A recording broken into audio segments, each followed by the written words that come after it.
मैं संख्या पर विश्वास नहीं करता। कुछ लोगों ने कहा कि संख्या में कुछ कम लोग थे। मैं इन बातों पर ध्यान नहीं देता। हमारे ही पुरखे थे सिख धर्म के 10वें प्रवर्तक गुरु गोविंद सिंह जी, जिन्होंने कभी कहा था, चिड़ियों से मैं बाज लड़ाऊं, 1.25 लाख पर एक चढ़ाऊं, फिर गोविंद सिंह नाम कहाऊं। ये हम कभी भी इतिहास के किसी मोड़ पर संख्या के दम पर नहीं गिने जाते, पराक्रम के बल पर तौले जाते हैं, बलिदान के बल पर जाने जाते हैं। इसलिए साथियों, हम संख्या पर न जाए, हम संकल्प वाले कौम हैं। किसी ने कहा कि दुनिया के इतिहास से अगर भारत के इतिहास को निकाल दिया जाए तो वह कम पड़ जाएगा, और भारत के इतिहास से अगर राजपूतों के इतिहास को निकाल दिया जाए तो वह शून्य के बराबर होगा। साथियों, हम बलिदानी कौम हैं। हम विस्तार में नहीं जाएंगे, हमारे पूर्व वक्ताओं ने काफी कुछ कह दिया है कि किस तरह हमने देश की, सरहद की, धर्म की रक्षा की, भारत की रक्षा की। ये कुछ किसी से छुपा हुआ नहीं है। मुल्क की आज़ादी के बाद हमारे क्या देन रहे, वो भी किसी से छुपा हुआ नहीं है। हम देने वाले कौम हैं, लेने वाले कौम नहीं हैं। हम शासक थे, आज भी लोगों के दिलों पर शासन करते हैं। हम कभी याचक नहीं बन सकते, हाथ नहीं फैला सकते। ये हमारी कुर्बानी है, ये हमारा इतिहास है। साथियों, आज इतिहास के बड़ी कठिन मोड़ पर हम इकट्ठे हुए। मुल्क की आज़ादी हमने सब कुछ दिया। आज़ादी के बाद, आज़ादी के पहले 1857 से लेकर 1942 तक का इतिहास अगर कोई उठा ले, पूर्व के इतिहास को छोड़िए, भारत की आज़ादी के इतिहास को, तो हमारी कुर्बानी सर्वाधिक रही। लेकिन मुल्क की आज़ादी के बाद जब इस देश ने लोकतंत्र को अपनाया, जब इस देश की एकता और अखंडता की बारी आई, तब भी सबसे ज़्यादा रजवाड़े, रियासतें हमने दी, किले हमने दिए, और तब जाकर एक भारत समुन्नत भारत बना, एक अखंड भारत बना। हालांकि खंडित भारत हमें मिला हिस्से में, बावजूद इसके साथियों, ये सब हमारी कुर्बानी पर संभव हुआ। मुल्क की आज़ादी के बाद भी हमने जब लोकतंत्र अपनाया, तब भी कुर्बानी हम ही को देनी पड़ी।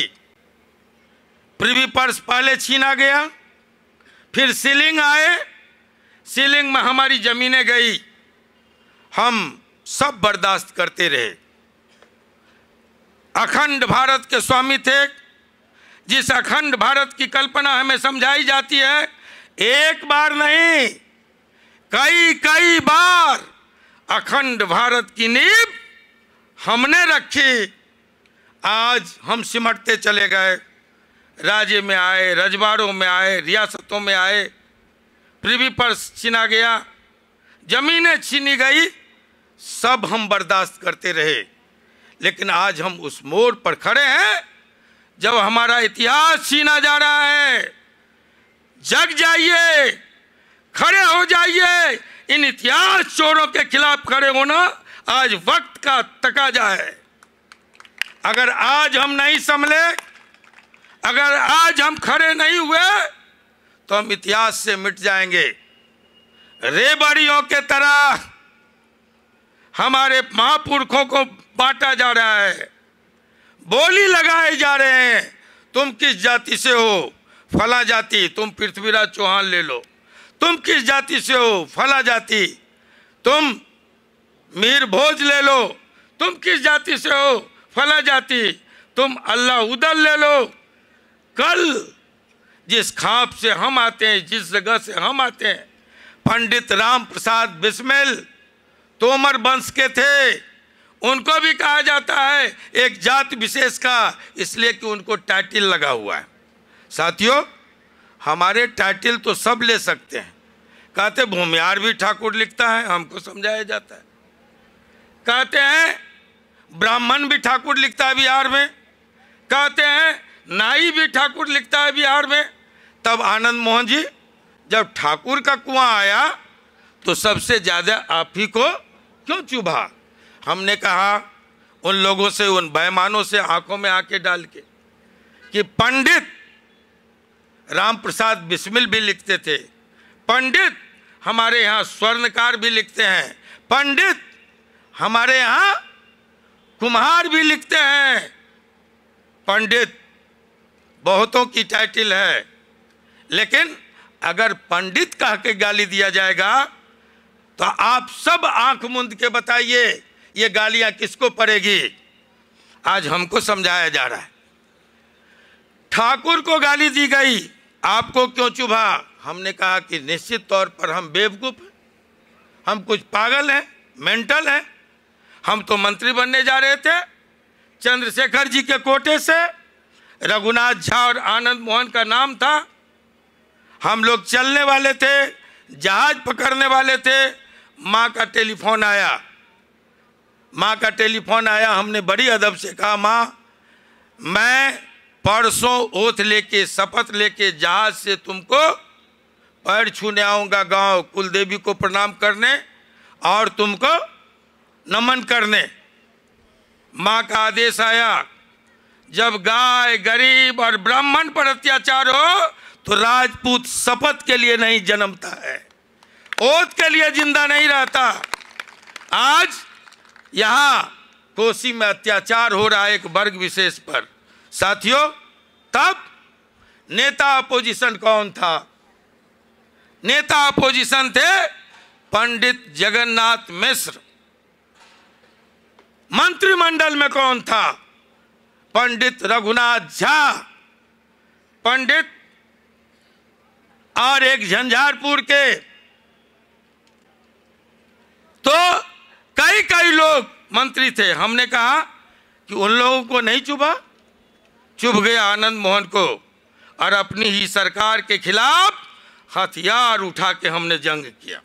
बहुत बढ़िया। तुम्हारी अस्मिता के लिए, तुम्हारी इज्जत के लिए अगर आनंद मोहन लड़ सकता है तो अपनी आन पर आएगी तो जान भी दे देंगे।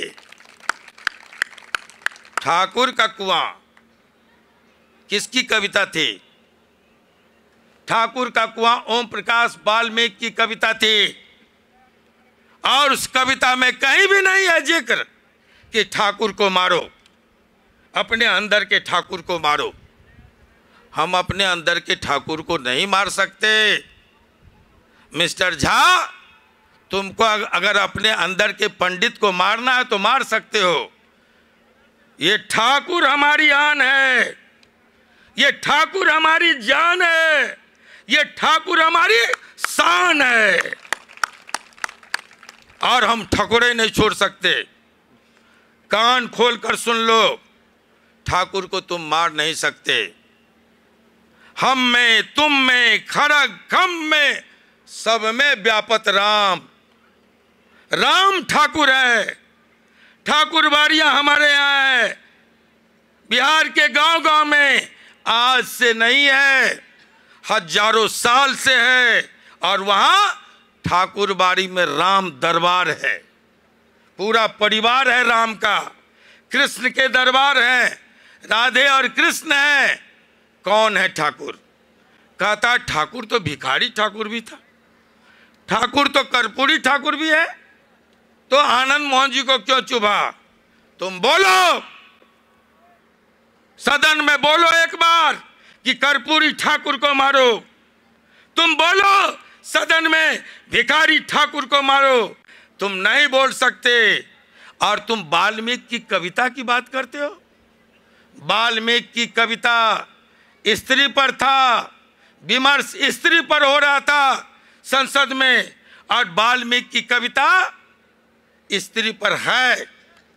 वहां ठाकुर का कुआं, ये रेशम की साड़ी में मार्किन का पैबंद नहीं लगता, कहीं से भी संदर्भ नहीं था, कहीं से भी औचित्य नहीं था, परिप्रेक्ष्य नहीं थे कि महिला आरक्षण बिल के पेश होने और पास होने में ठाकुर का कुआं लाया जाए।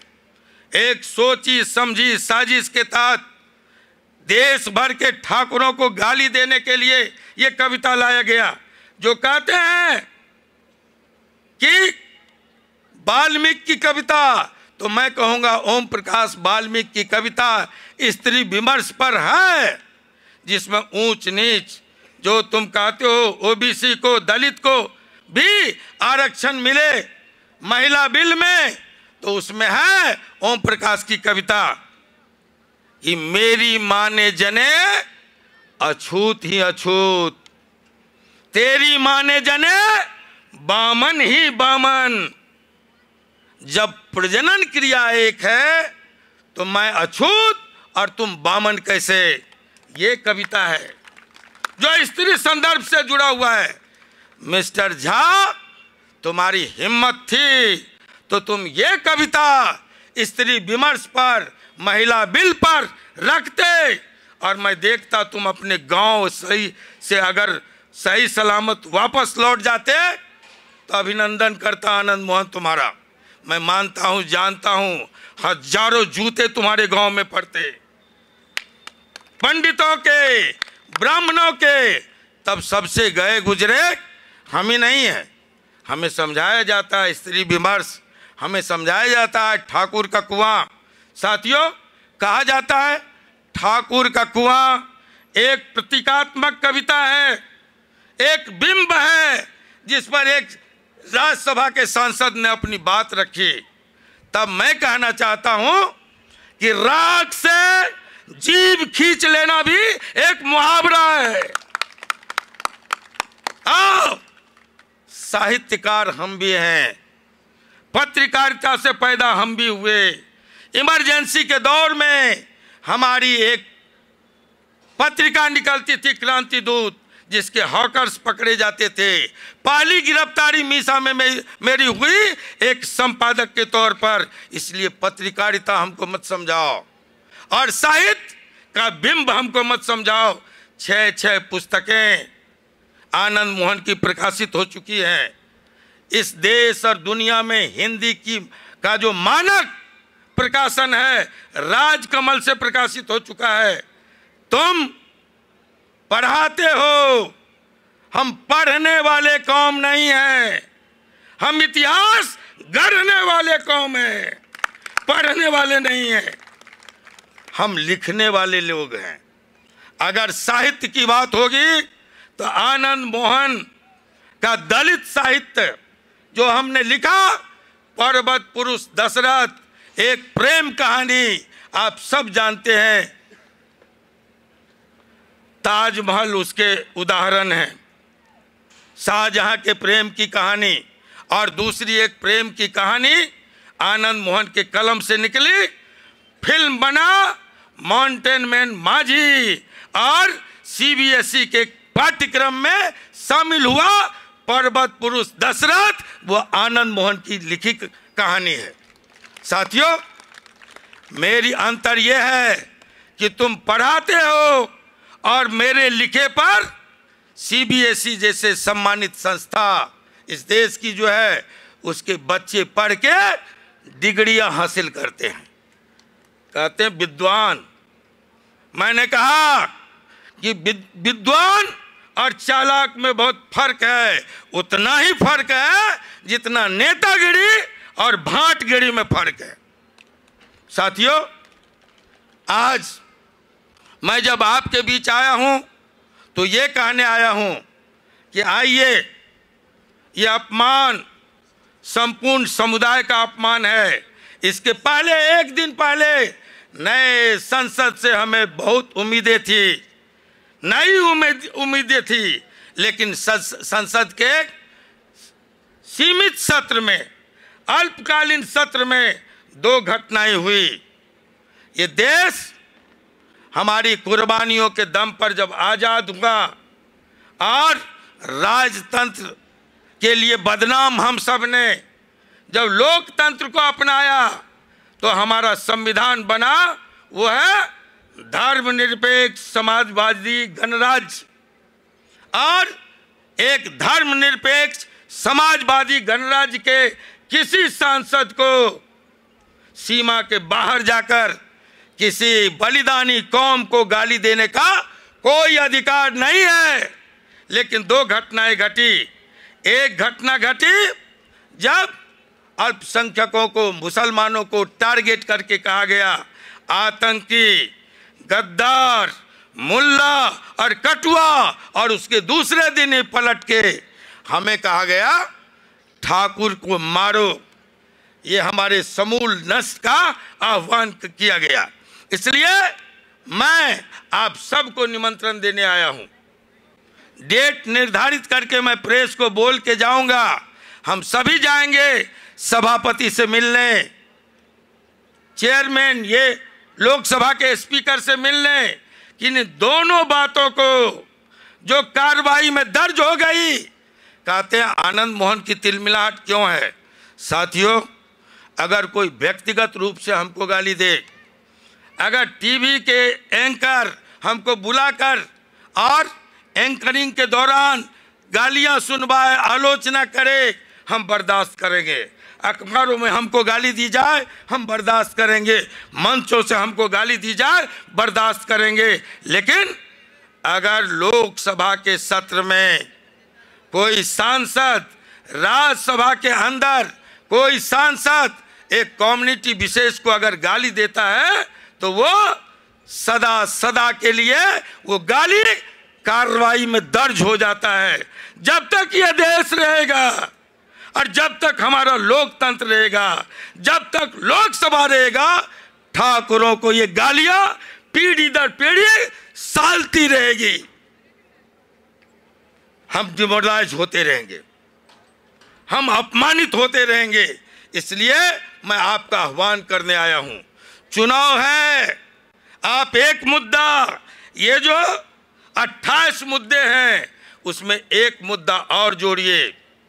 आपने कहा कि सीबीआई, जो आनंद पाल सिंह के मामले में आपने सीबीआई जांच की मांग की, जांच नहीं मिली, लेकिन उल्टे हम सबको सीबीआई, हमारे नेताओं को सीबीआई के घेरे में लाया गया।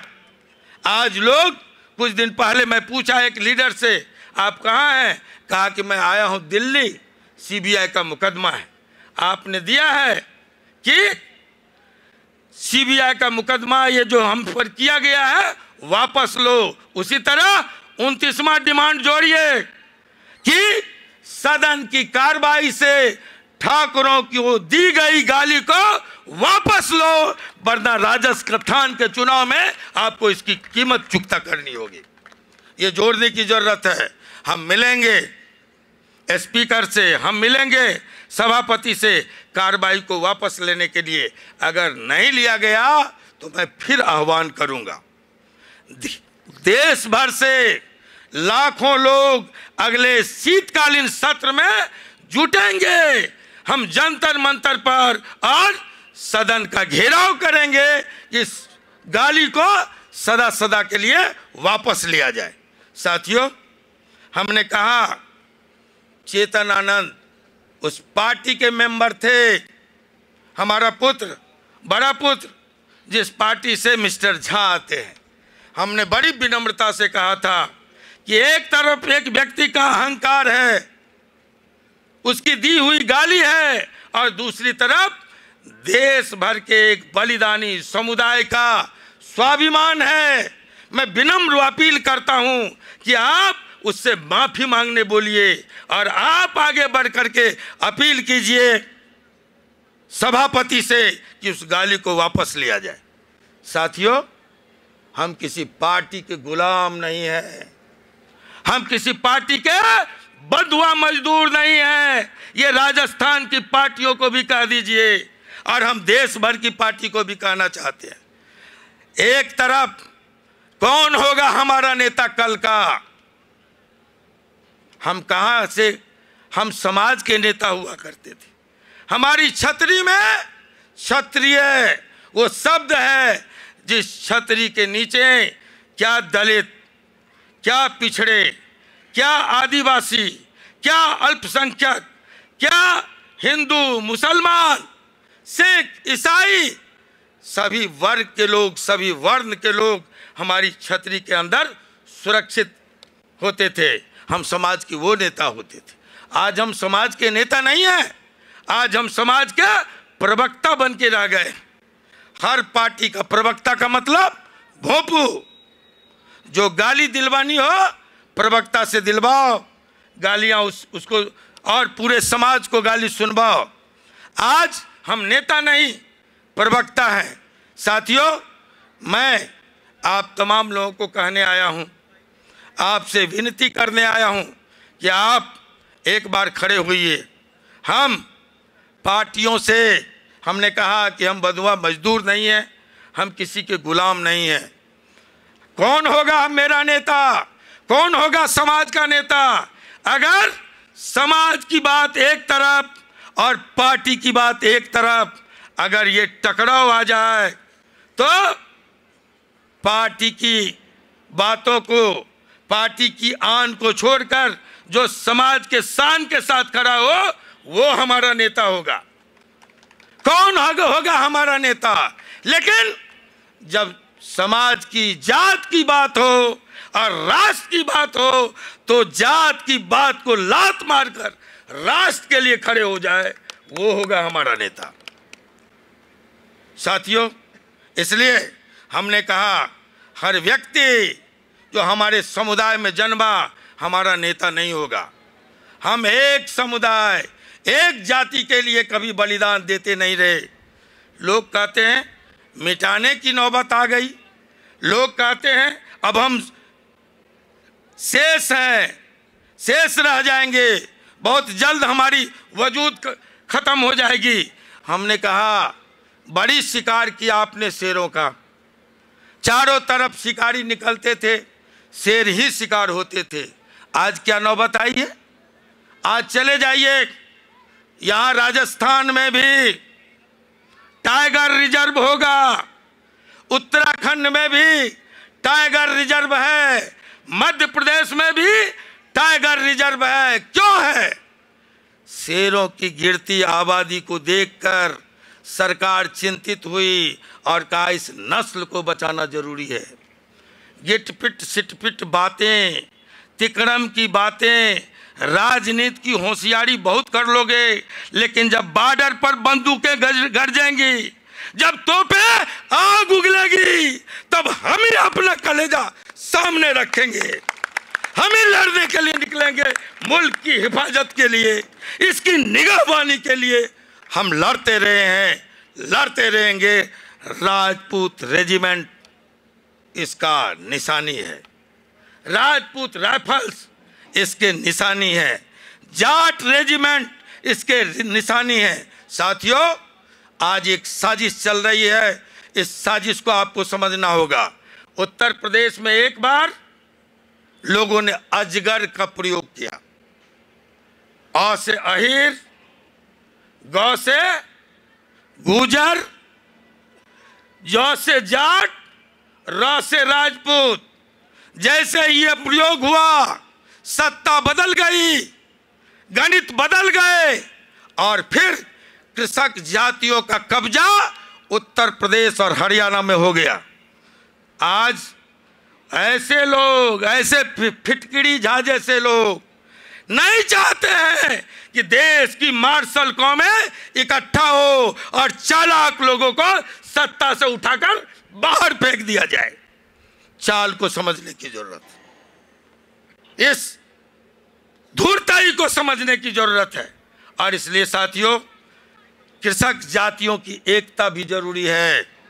हम जो गिनती जो आए हैं बिहार में, अगर जनगणना, जातीय जनगणना जरूरी है तो हम इसका स्वागत करते हैं, लेकिन ये जातीय जनगणना सिर्फ बिहार में नहीं, आनंद मोहन इसका स्वागत करेगा जब ये जातीय जनगणना पूरे देश में हो। इसलिए कि और जातियां बिहार से निकलकर, उत्तर प्रदेश से निकलकर कुछ भाग हरियाणा और मध्य प्रदेश जाते जाते सिमट जाएगी या फिर दुबले हो जाएंगे। लेकिन जब जनगणना होगा तो एक ही नेशनल कम्युनिटी है, वो है राजपूत। इसलिए जातीय जनगणना से मुंह मत फेरो, स्वागत करो। को जहां चले जाइए आप, तमिलनाडु चले जाइए आप, केरल चले जाइए आप, गोवा चले जाइए आप, महाराष्ट्र चले आइए आप, उत्तर प्रदेश, बिहार, मध्य प्रदेश आप चले जाएं।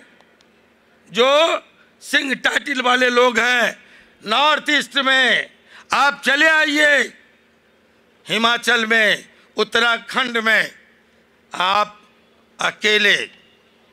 हमने कहा कि नेशनल कम्युनिटी अगर कोई है तो राजपूत है, क्षत्रिय है। इसलिए इसको मान लेने में हम गुरेज नहीं करते कि जिसकी जितनी संख्या है उसको स्वीकार कर लेने में, लेकिन सिर्फ एक प्रांत में नहीं, पूरे देश में इसकी गणना हो, जनगणना हो। और जनगणना हो, स्वाभाविक है, संविधान ने कहा है जनगणना अगर होगा तो उसके साथ साथ हमारी शैक्षणिक स्थिति 77 वर्षों में क्या है, हमारी आर्थिक स्थिति